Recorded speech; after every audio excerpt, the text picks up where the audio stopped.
House parliament में भेजा। और इसलिए ये एक अलग डिस्ट्रिक्ट है जहाँ हमारा क्लोज एसोसिएशन इमोशनली है।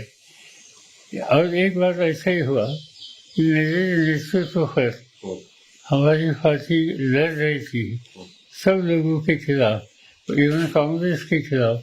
सब नासिक डिस्ट्रिक्ट ने मुझे सभी चीज सुनकर दी थी। और इससे मुझे खुशी होती है कि एक डिस्ट्रिक्ट ऐसा है कि अच्छा काम के लिए हमेशा समर्थन देता है। और इसमें ये कहीं तो नासिक डिस्ट्रिक्ट में जाना चाहिए, कौन से तो क्षेत्र में जाना चाहिए, इसलिए मैंने ये कॉन्स्टिट्यूंसी का सिलेक्शन किया। ये जो क्षेत्र है येवला, यहाँ उज्ज्वल साहब आजकल है, वहाँ से प्रत्याशी चुनकर आए हुए, मगर उज्ज्वल साहब राजनीति यहाँ नासिक के राजनीति में आने से पहले भी येवला सीट राष्ट्रवादी कांग्रेस पार्टी या कांग्रेस के जिसका अध्यक्ष मैं था, उन्हें हमें समर्थन येवला के सीट में दिया है। और इसके एक ट्रेडिशनल हम लोगों को समर्थन देने वाला ये क्षेत्र है। जब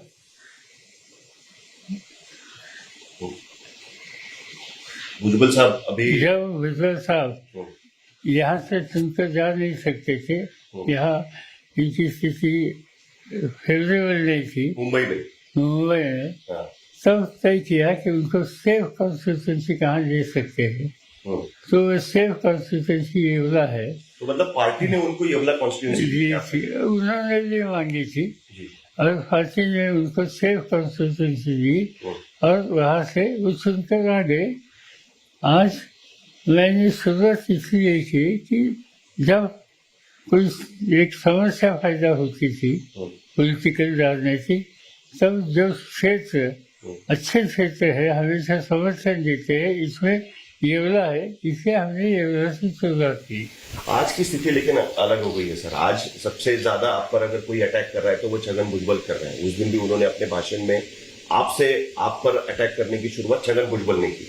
उनका ये कहना है कि आपने पार्टी के कॉन्स्टिट्यूशन के खिलाफ जाकर काम किया है, पार्टी में आपने डेमोक्रेटिक प्रिंसिपल्स को दरकिनार कर दिया, इसके लिए पार्टी के राष्ट्रीय अध्यक्ष पद से भी आपको उन्होंने हटा दिया, प्रफुल्ल पटेल और इन लोगों ने मीटिंग करके।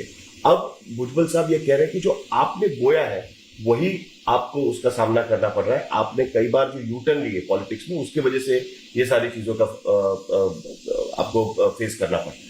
ये यू टर्न इसमें कोई दम नहीं। कोई भी पॉलिटिकल पार्टी में कोई इश्यूज आते हैं तब डिस्कशन होता है, कलेक्टिव डिस्कशन होता है और डिस्कशन में अलग अलग व्यूज रखते हैं, मगर अल्टीमेट फाइनल व्यू कलेक्टिव जो थिंकिंग होता है ये होता है। तो अलग अलग व्यूज जब आते हैं तब किसी ने कुछ व्यू रखा और कलेक्टिव डिसीजन दूसरा हो गया, इसलिए वो व्यू तो नहीं हो, ये डेमोक्रेटिक प्रोसेस है डिसीजन लेने की। और मेरे लिए हमेशा वही सिस्टम है। मैंने जो कुछ कहते हैं ये लोगों को इतना मैं बताना चाहता हूँ कि ये जितने डिसीजन हो गए ये सब डिसीजन में ये लोग पार्टी थे या नहीं। और इसका एक सिंपल, जैसे आपने कहा कि प्रफुल्ल पटेल साहब का नाम ले लिया कि उन्होंने कहा कि ये इलीगल है, इलीगल है, मेरा इलेक्शन इलीगल है। मेरा इलेक्शन, ये तो मीटिंग हो गई दिल्ली में, दिल्ली के मीटिंग में तालकटोरा में कई हजार लोग थे, इस सब के सामने से इलेक्शन हो गया, अनअपोज हो गया होने के। अच्छा, ये खुद जो प्रपोजल था वो प्रपोजल रखने में प्रफुल्ल पटेल खुद थी। इसके बाद नए प्रेसिडेंट के इलेक्शन होने के बाद जो ऑफिस बेरर की बात है उसको अपॉइंट करने का ऑथराइजेशन उसी अधिवेशन में मुझे दे दिया। देने के बाद जिनकी अपॉइंटमेंट की गई ये सब अपॉइंटमेंट प्रफुल्ल पटेल साहब के खत से ये, और इसमें उनका अधिकार थे बाकी लोगों का अपॉइंटमेंट तक, वो जनरल सेक्रेटरी नाते थे।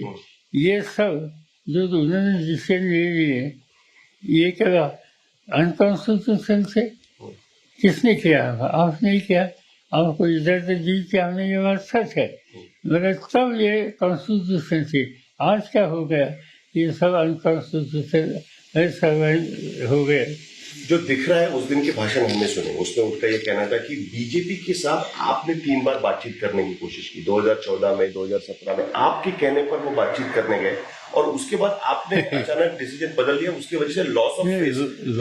बहुत अच्छी बातचीत करना, राजनीति में पॉलिटिकल इश्यूज पर डिस्कशन होता है, करना भी पड़ता है लोगों के कुछ व्यूज पे, और ये डिस्कशन कई बार हुआ, खाली बीजेपी के नहीं, कांग्रेस के साथ भी कुछ करना चाहिए, ऐसी डिस्कशन हुआ। अल्टीमेटली फाइनल डिसीजन क्या है?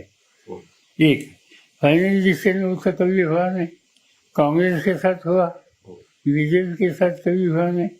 और तीसरी बात इसमें है कि डिस्कशन करना, और जो पार्टी के खिलाफ हमने चुनाव लड़े, आइडियोलॉजिकली हम अलग है, इन लोगों के साथ जाकर इनमें शामिल होना, ये कोई फर्क है या नहीं? ये जो कहते हैं कि हम लोगों ने बातें की, डिस्कशन किया, करते ही है, करना ही चाहिए। राजनीति में पॉलिटिकल डिस्कशन करके डिसीजन लेने की प्रोसेस करनी चाहिए, वही डेमोक्रेटिक प्रोसेस है। मगर पार्टी की लाइन छोड़कर आप दूसरे पार्टी के साथ उनको समर्थन देते हैं, जो पार्टी जिनके खिलाफ आप चुनाव लड़े और जीते, और इससे वो जो कहते हैं ये कहने में कोई दम नहीं है। अजित पवार कहते हैं कि अगर आप शिवसेना के साथ कर सकते हैं तो बीजेपी के साथ क्या गलत है? अगर शिवसेना के साथ जाने की वजह से आपका सेक्युलरिज्म वैसे ही खत्म हो गया है तो बीजेपी के साथ जाने में क्या है? फर्क बहुत है कि वे शिवसेना के साथ आज ही गया, ऐसी बात नहीं है। जब इमरजेंसी थी और तब पूरे देश में इंदिरा गांधी कांग्रेस के प्रेसिडेंट थी, इनके खिलाफ माहौल था, तब बाला साहब ठाकरे अकेले राजनीतिक दल के नेता थे, उन्होंने इंदिरा गांधी के या एक्शन को समर्थन दे दिया। खाली समर्थन नहीं दे दिया, समर्थन तो दे दिया, मगर चुनाव आ गया तो इंदिरा जी को मदद करने के लिए बाला साहब ने पूरे स्टेट में एक भी कैंडिडेट खड़ा नहीं किया इनके खिलाफ, और उनको समर्थन दे दिया। और इससे शिवसेना की स्थापना जिनके विचारों से, जिनके नेतृत्व पर हुई, तो बाला साहब ठाकरे ने यह डिसीजन लिया था। और वही आज ऐसी स्थिति आ गई कि कुछ ना कुछ मिलकर काम करने की आवश्यकता है।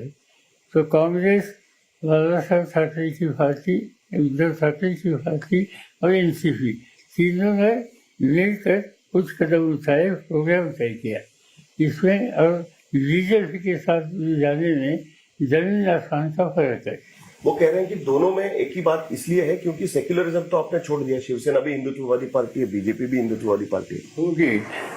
होगी मगर बीजेपी में और शिवसेना में बहुत फर्क है, बहुत ही अंतर है।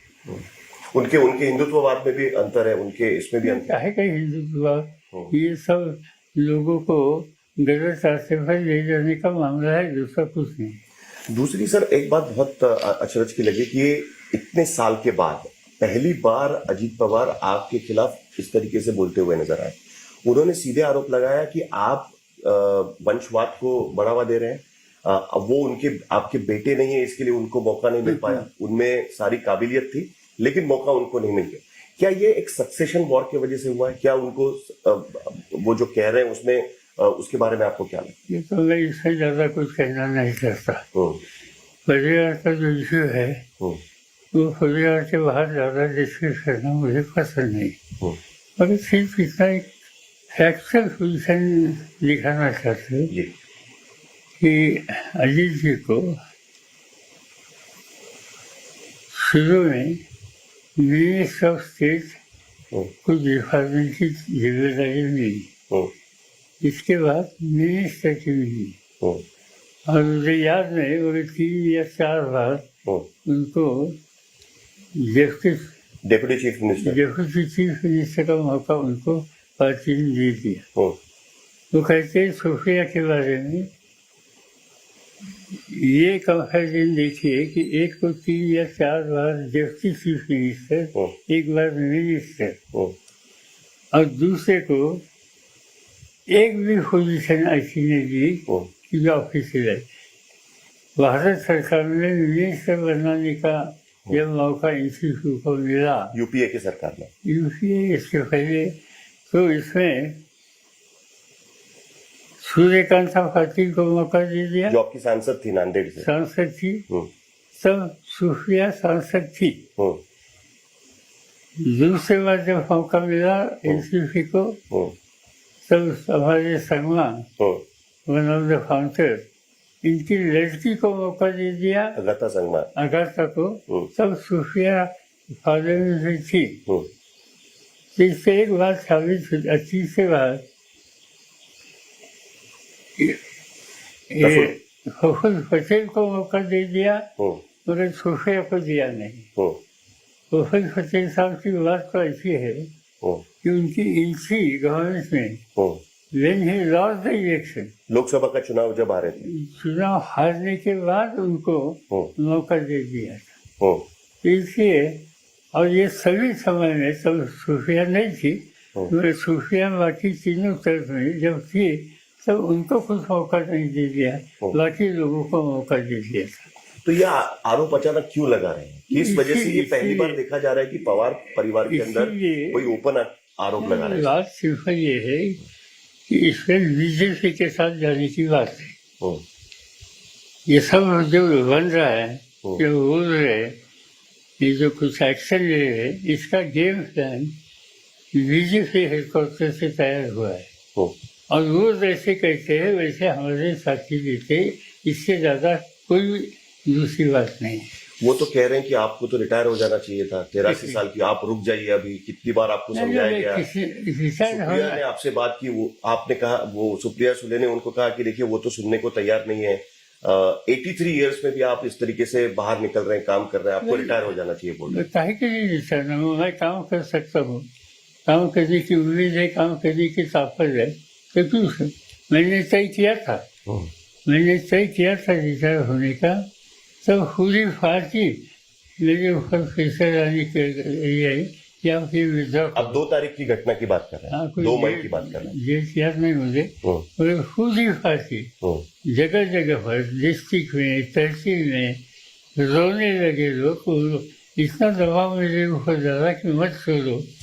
तो मुझे अल्टीमेटली लोगों का कहना एक्सेप्ट करना पड़ा और मैंने काम करना शुरू किया। अभी आज मुझे कोई कहता है कि आप रिटायर हो, वे जब पूरी पार्टी कहती है कि आप काम करो, तो मैं क्यों काम करना शुरू? और लोगों में जाकर लोगों के जो इश्यूज है वो उठाकर इसमें कोई रास्ता निकलने के लिए कोशिश करना है, कोई गलत काम है। ये क्या पोजीशन अथॉरिटी होगी तो पार्टी, मगर ये कोई मिनिस्टर चीफ नहीं है, ये कोई दूसरी ऐसी पोजीशन नहीं है कि जिससे आपको बहुत कुछ अधिकार मिलता है। ये खाली पार्टी की जिम्मेदारी, पार्टी संगठन की है, और संगठन में काम करना कोई गलत बात नहीं। आज मेरा एज वगैरह ये निकलने की क्या आवश्यकता है, और मेरा एज कितना है, और कौन से एज पर मैंने रुकना चाहिए, या और लोगों ने मुझे कहना, ये डिसीजन मेरा हो सकता है। लेकिन अब आगे क्या होगा? आप अपोजिशन की यूनिटी की बात कर रहे हैं, दूसरी तरफ आपकी पार्टी की यूनिटी खतरे में है। प्रफुल्ल पटेल उस दिन कह रहे थे कि वो 23 तारीख को मीटिंग में गए तो उन्हें हंसी आई जिस तरीके से लोग आपस में लड़ रहे थे। क्या अभी भी ये अपोजिशन यूनिटी पॉसिबल है जिस तरीके से? हमारी तो कोशिश ये है कि मिलकर काम करने की, आज देश को अल्टरनेटिव देने की, और जो कोई भारतीय जनता पार्टी की हुकूमत है उनको उखाड़ के दूर करने के लिए प्रयास करिए। राजनीति में 100% सक्सेस होती है ऐसी नहीं, कोई जीतता है कोई हारता है, और जो हारता है उसके कोई आइडियोलॉजी हो, प्रोग्राम है, हारे से छोड़ नहीं सकते, कंटिन्यू करना चाहते। और हम मिलकर काम करेंगे। अभी हम 17 या 18 तारीख को बंगलुरु मिल रहे, वहाँ हम फिर डिस्कस करके आगे की नीति तय करेंगे। जब 15-20 पॉलिटिकल पार्टी के लोग इकट्ठा जमते हैं और कोई इशू का डिस्कशन होता है, सभी लोगों की राय एक नहीं होती, कुछ ना कुछ अलग भी राय होती है। ये डेमोक्रेसी है, डेमोक्रेसी में अलग राय एक्सप्रेस करना और इससे आगे जाने की कोशिश करना, इसकी आवश्यकता होती है। और ये फतेह साहब ने जो कहा, उनको हंसी आ गई, क्योंकि उनको हंसी आ सकती है, क्योंकि ये सब इश्यूज का सीरियसनेस जितना हम लेते हैं, इतना बाकी लोगों ने लिया या नहीं मुझे मालूम नहीं, और इससे उनको हंसी आ सकती है। कैसे रहेगी ये सरकार? जब 3 पार्टी की सरकार बनी थी तब आपको यही लोग कह रहे थे कि 3 पार्टी की सरकार चल नहीं सकती, अब वो खुद 3 पार्टी की सरकार में है। क्या आपको इस सरकार का कोई फ्यूचर लगता है? आपको लगता है कि ये सरकार चल पाएगी? बीजेपी एक ताकतवर पार्टी इस सरकार में शामिल है, क्या ये सरकार इस तरीके से चल पाएगी? ये सरकार बीजेपी चलेंगे, दूसरे कोई चलेंगे नहीं। अधिकार, नंबर और दिल्ली की गाड़ी आई, तीनों बीजेपी के साथ है। बाकी लोग रहेंगे सरकार में, मिनिस्टर बनकर खुशी में, बाकी दूसरा कुछ नहीं। जहाँ तक महाराष्ट्र की बात है, कोई भी सरकार हो, महाराष्ट्र में मुझे स्टेबिलिटी चाहिए। तो ये तीनों का सरकार बन गया, तो वो स्टेबल गवर्नमेंट दे दो, महाराष्ट्र की डेवलपमेंट के बारे में सोचो। मैं बाकी दूसरी बात मुझे उन्हें आती भी नहीं। आखिर में सर, आगे आप पार्टी किस तरीके से बिल्ड करेंगे, किस तरीके से आप आगे जाएंगे? क्या इलेक्शन कमीशन से आपको कोई उम्मीद है? जिस तरीके से आपने शिवसेना के मामले में देखा कि पार्टी का नाम और सिंबल लिया गया, आगे आप किस तरीके से जाएंगे? नहीं, इलेक्शन कमीशन वगैरह इसमें कहाँ तक उनकी मदद होगी मुझे मालूम नहीं। और मैं ठीक है, कुछ प्रोसीजर करना पड़ता है तो वो करेंगे।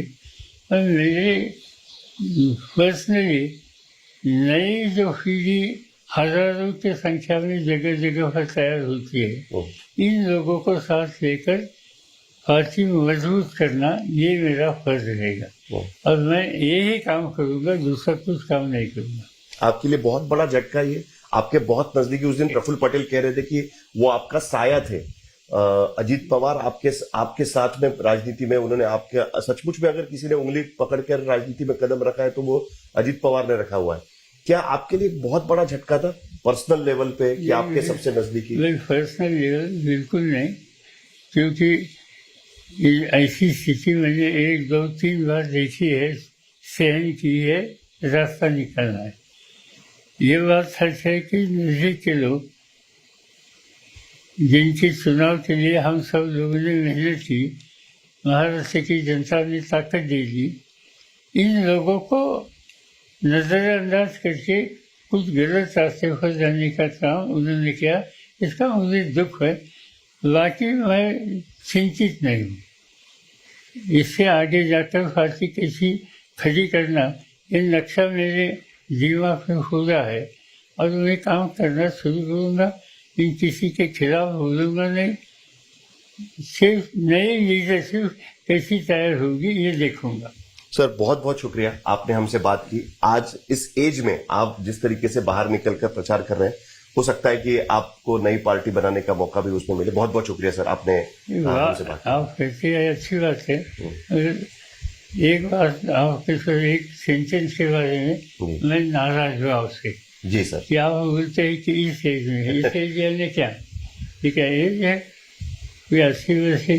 मोरारजी भाई देसाई कितने से कौन से उम्र में देश के प्रधानमंत्री बनने थे, याद है? हाँ, मैं तो प्रधानमंत्री बनना नहीं चाहता, मैं कोई मिनिस्ट्री की फोर्स बनना नहीं चाहता, मुझे खाली संगठन में काम करना है।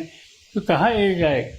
वाजपेयी कहते थे ना टायर हूँ ना रिटायर, ना टायर्ड हूँ ना रिटायर्ड, न टायर हूँ न रिटायर। आप वही कह रहे हैं? बिल्कुल बिल्कुल, टायर नहीं, रिटायर नहीं, मेहनत करिए, नई लीडरशिप महाराष्ट्र की जनता की सेवा करने के लिए तैयार करेंगे। सर, बहुत बहुत शुक्रिया सर, बहुत बहुत thank you. Thank you sir.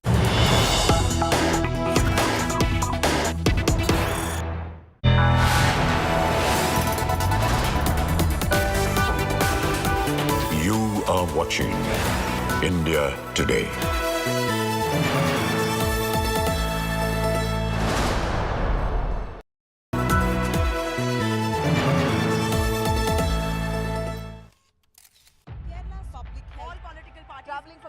Armed with facts, she takes the news by its horns. You think the future of these students are not hampered?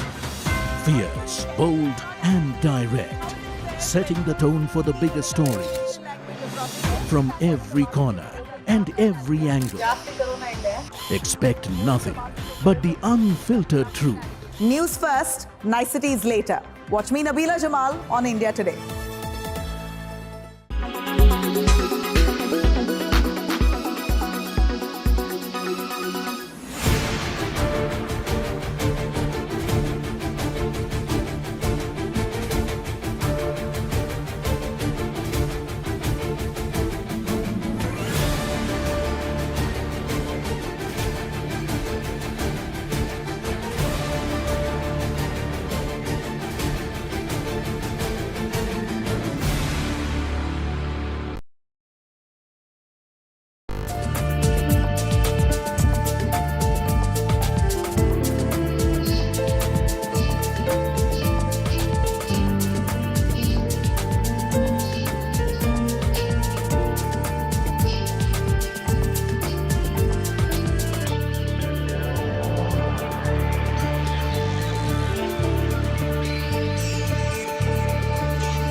Make your media plan smarter with India Today Live TV on your connected devices.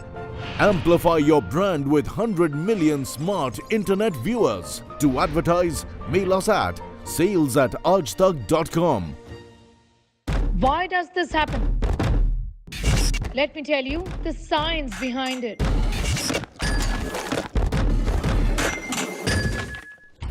For more informative videos like this, keep watching India Today News Mode.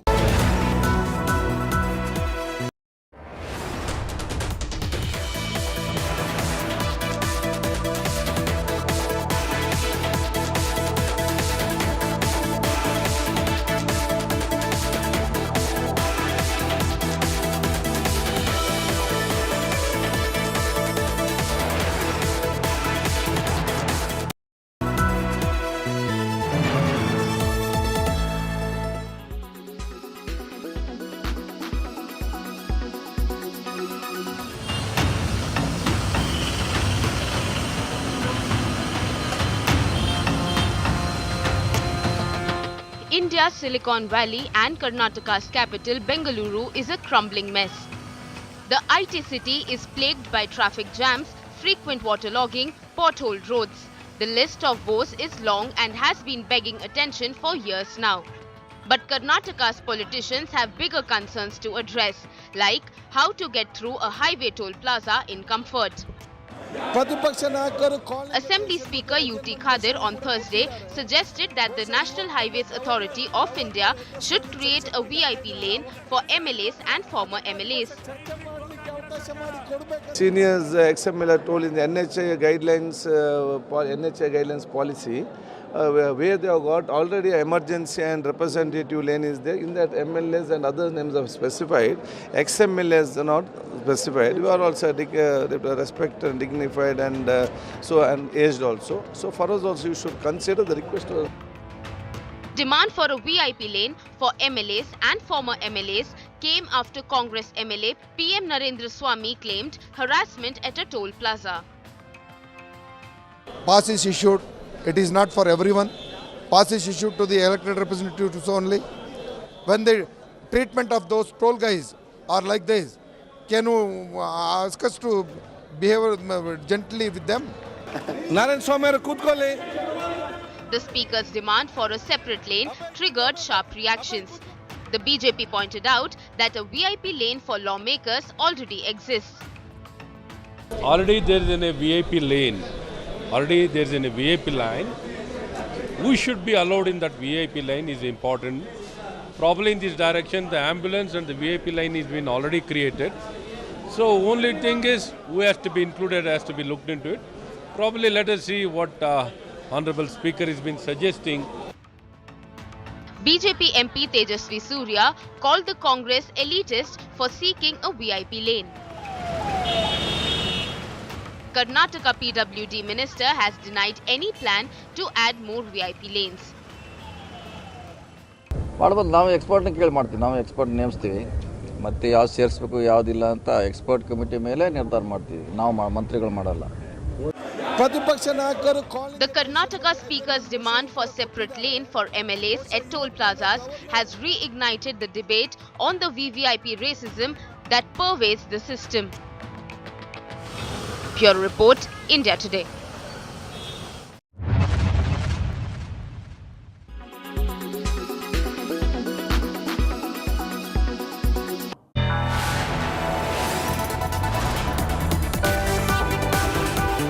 You are watching India Today.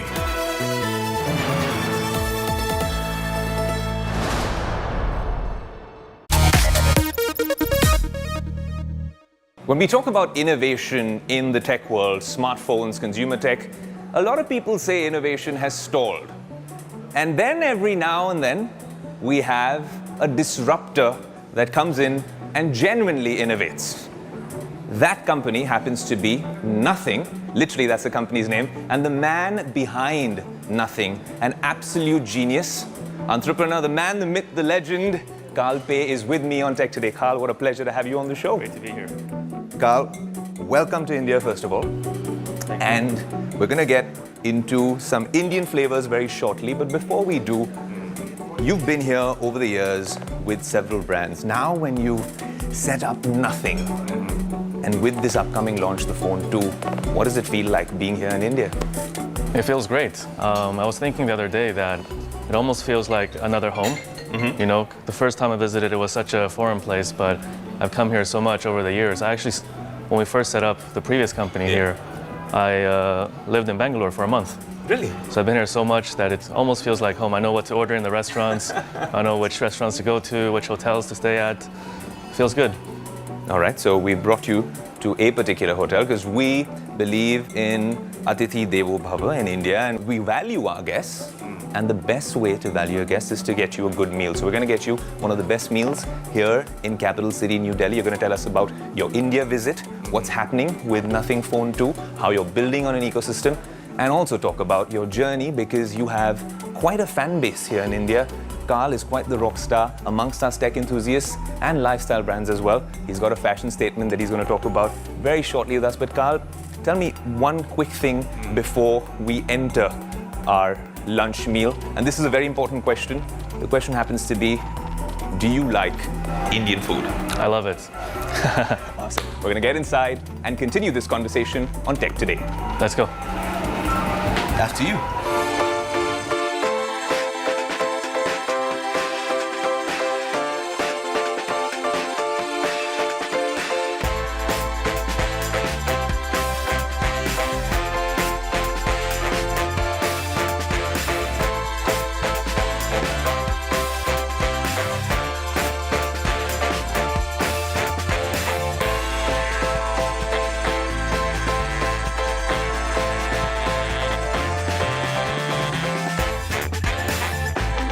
Carl, I told you, just like the Nothing Phone 2 launch, we want to make this big. So this is our welcome to you in India. We're here, of course, at the iconic Bukhara restaurant in ITC in New Delhi. And I thought we'll get a quick bite. This is a little elaborate, isn't it? I don't know where to start. So what we'll do is, let's continue eating and talking a little bit about the first thing that we mentioned at the start of the show, which is about innovation, especially in the smartphone consumer tech world. Do you really think it has stalled? And when you see all these foldables and whatnot coming up, do you still think that this is incremental innovation and not monumental? I definitely think so. I mean, when I was younger, I used to stay up to watch the keynotes from all the tech companies. Like every generation felt so much better than the previous one. Like the steps were not incremental, they were almost exponential. And it wasn't just the hardware, it wasn't just smartphones, it was the iPod, it was the iPad, tablets came out. But also on the consumer internet and software side, all of a sudden we had a lot of like new social apps to use. And it was also the time of the App Store revolution.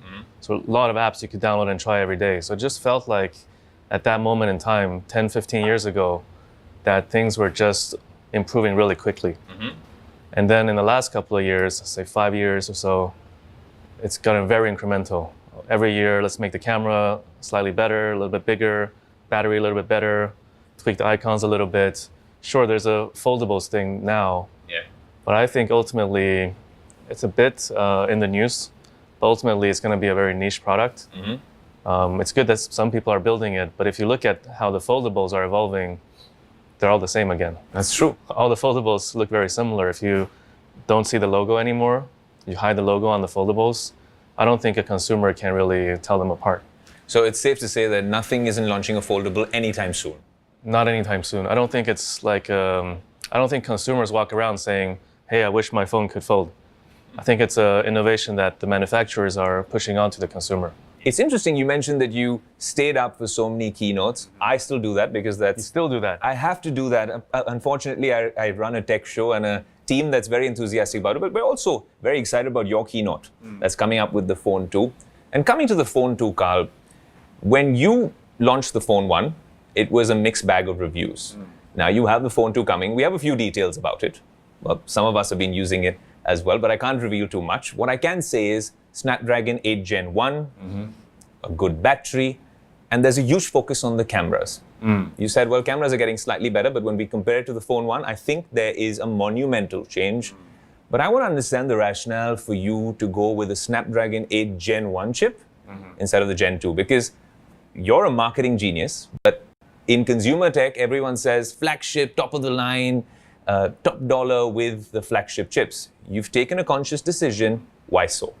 I think this might get a little bit philosophical, but I think as a tech company, what are you actually here for? I think you gotta either enable consumers or users to do what they couldn't do before, or you enable them to do it faster than before, or more cheap than before. Like you just really gotta push things forward as a tech company. But I think a lot of companies that make smartphones, they're just buying all the components from the supply chain around them and then integrating them. What's the value that they're creating? If they don't have a unique point of view on where to take technology and just buy the latest components, that's not a real business. I don't think it's a real company. So for us, it's about picking the right type of ingredients to make the overall package really good. You might say that we don't have the latest, highest spec processor. We still have a really capable one in the 8 Gen 1 Plus from Snapdragon. Just like when we cook a meal, we don't throw all the ingredients onto the table or into the pot. We pick the best combination of stuff. So, on the Phone 1, we used a 7 series processor, like even lower spec processor. It was really controversial at that time. How can you launch a new phone? The processor is old, it's not the 8 series.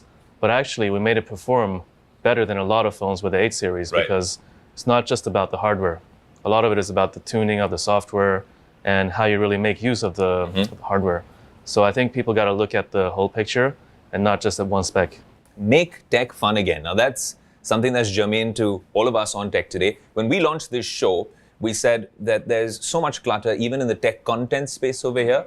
And to really be iconoclastic, what we want to do is make tech content credible again. Now, that was our plank. I like the fact that, did you take that from me, Carl?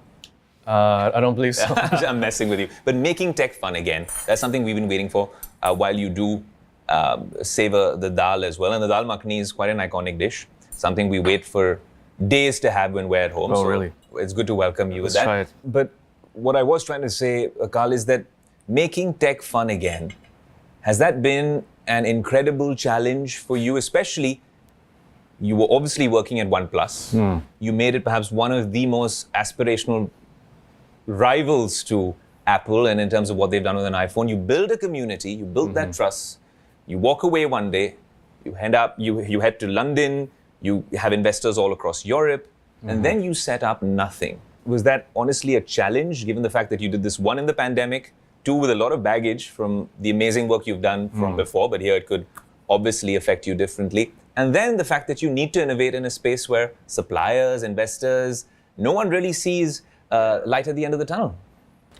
Yeah, there's a lot to unpack here, but I think I've done a bit in my past life, but it got to a point where I couldn't fully realize the ideas that I had. So I had to do something on my own. So there was a lot of pressure in the beginning. You know, when we got the first investors to wire us the money, it felt like a huge burden. Oh, now we're responsible for somebody else's money. Yeah. What if we mess it up? I remember my parents wanted to invest. And I told them, no, you can't, because I already feel so much pressure from everybody else investing. I don't want to have the opportunity to disappoint my family. Wow. So also when people started joining us, it was really an immense pressure because now their careers were in our hands. If we mess it up, then we kind of make their careers a little bit worse. So a lot of pressure in the beginning, but I think over time, as we've built the company, launched our products, sold a lot of units, things are getting a bit better. We're getting the hang of things, but making tech fun again is very hard in the tech industry because if you look around, there's not a lot of unique technology. Everybody's just integrating already existing technology onto the products. I think to really make tech fun again, we need to invent something new. We need to invent new technologies and new ways of interacting with the product. If you look at Apple, they started off as a computer company, but it was the iPod that really made them a mass consumer brand. So I think we're still a very young company, so we need to pick our battles.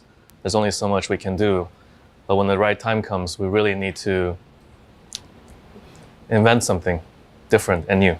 You know what's interesting about making tech fun again is, and I have to allude to this, the incredible community you built at OnePlus. I myself was a OnePlus user for the longest time, all right? Full disclosure. But over time, Oxygen OS was the closest to stock Android experience that we expected. On our shows, we spoke about it so much. But ever since you left, somehow it's gone the Oppo way, is what a lot of community members think, right?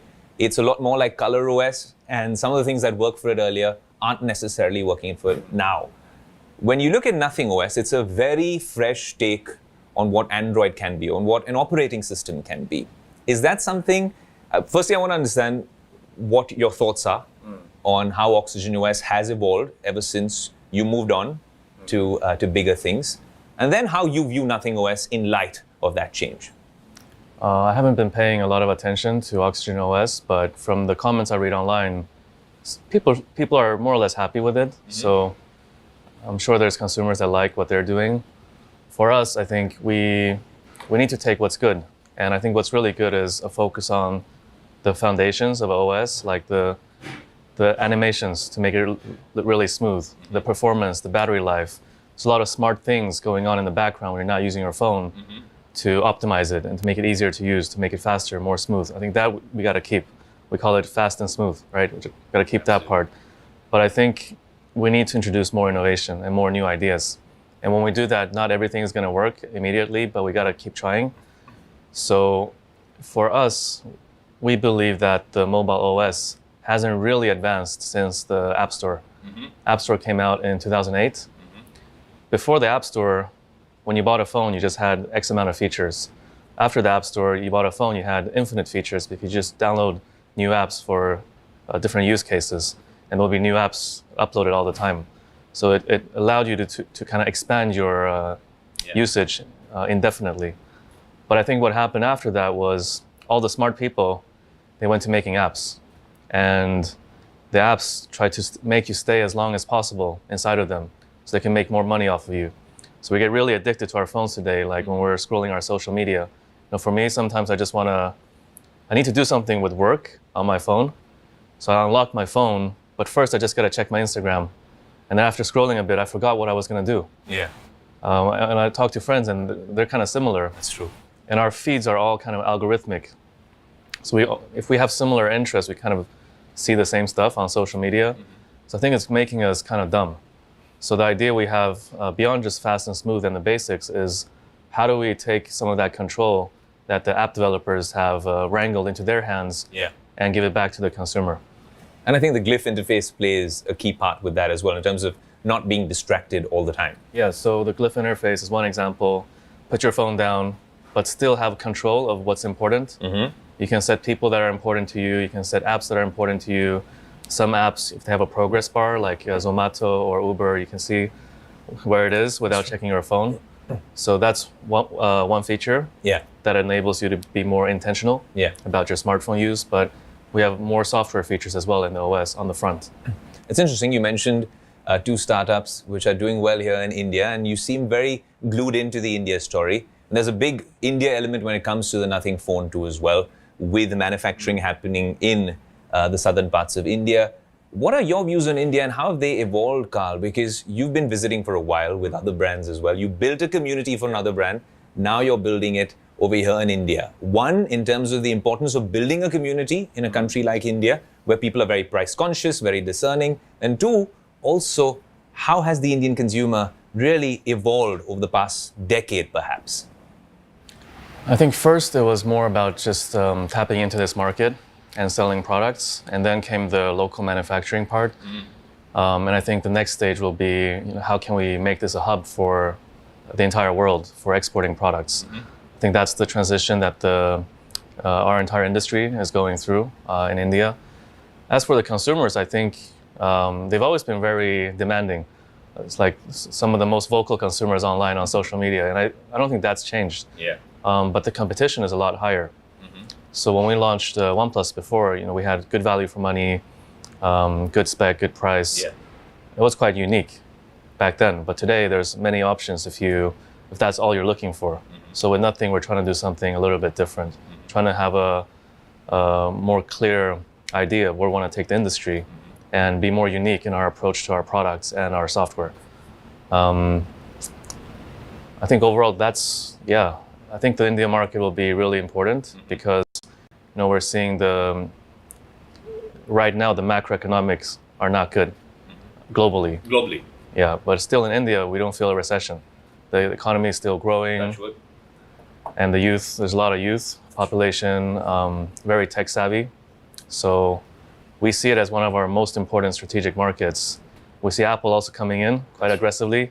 So we can't be too slow. We got to hurry up our plans here as well. So we have a chance of taking some market share before Apple gets too dominant. Carl, another thing that I really want to understand is when we talk about the origin stories, we're having a nice meal from a part of the country that I come from, and I enjoy this food.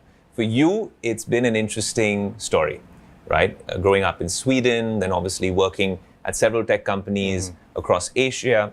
Now, how much of that really weighed in? And now we can get philosophical and emotional while you enjoy some food. How much of that really weighed in when you quit OnePlus and everyone was trying to figure out what's Carl's next move? And, especially when you must have gone back, I'm guessing, there's a lot of Swedish connection there with Nothing, with investors and stuff like that.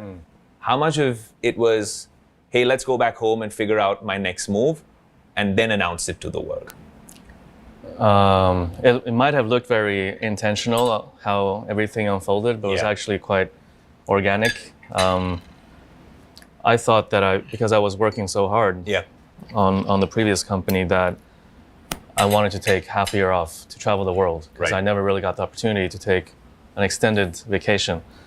So I went on a trip, went to south of Greece, south of Italy, and then about 10 days into the trip, I was like, this is actually really boring. Like luxury hotels, luxury meals, great wine, champagne, but it's very repetitive. Great weather, great pools. And I felt like, my youth was being just burned away. So I had this guilt feeling that I had to get back to work. So I went back to Sweden. I had never raised money before. So I was like, where do we start? And I remembered that, there's a lot of entrepreneurs in Sweden. A lot of the big tech companies are Swedish, actually, including Spotify, etc. So I started talking to my old contacts in Sweden, and one person introduced me to the next person. And in about 2 weeks, I had spoken to all the entrepreneurs in Sweden about how they raise money. So everybody had a slightly different approach, but they were all very helpful in helping me shape my strategy and making introductions to investors or even chipping in themselves. So that's kind of how it started. And so there's a very strong connect to Sweden in that sense. But because I spent the last 11 years in Shenzhen, and Shenzhen I found is very good at hardware. Hardware engineering, hardware manufacturing. So we built our hardware team there. And then because I spent some time in Europe. So what Shenzhen doesn't have, I think, is the creativity. If you want to create things that are different, if you want to have new and more visionary ideas, it doesn't really come from that part of the world. Yeah. That's why we headquartered ourselves in London, so we can tap into all the creative talent in that region. So our design, our product design, our marketing, our branding, our finance is all based out of there. You didn't think the US was a better option to set up nothing than London, given the West Coast and the tech prowess over there? I think there's a lot of US tech companies that are great, but Europe doesn't really have any. So it might have been easier for us to build a team in London. Like if you're somebody in the UK or in Europe and you want to be a part of a legendary product company, what options do you have? Whereas in the US, you have like a handful of options.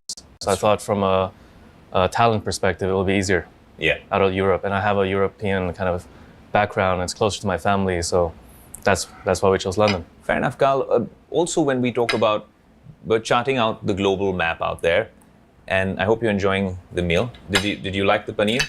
It's good. Yeah, awesome, great. I'm gonna get that next then because it's recommended by Carl Pei. But Carl, when you're talking about the global map, and then India, like you said, is a key market for you. With the Nothing Phone 1, we obviously had a product made for India. The gap that was left by a lot of legacy brands perhaps could have been filled by the Nothing Phone 1. Now the Phone 2, it's a different approach. It's a little more premium, and the US market opens up as well.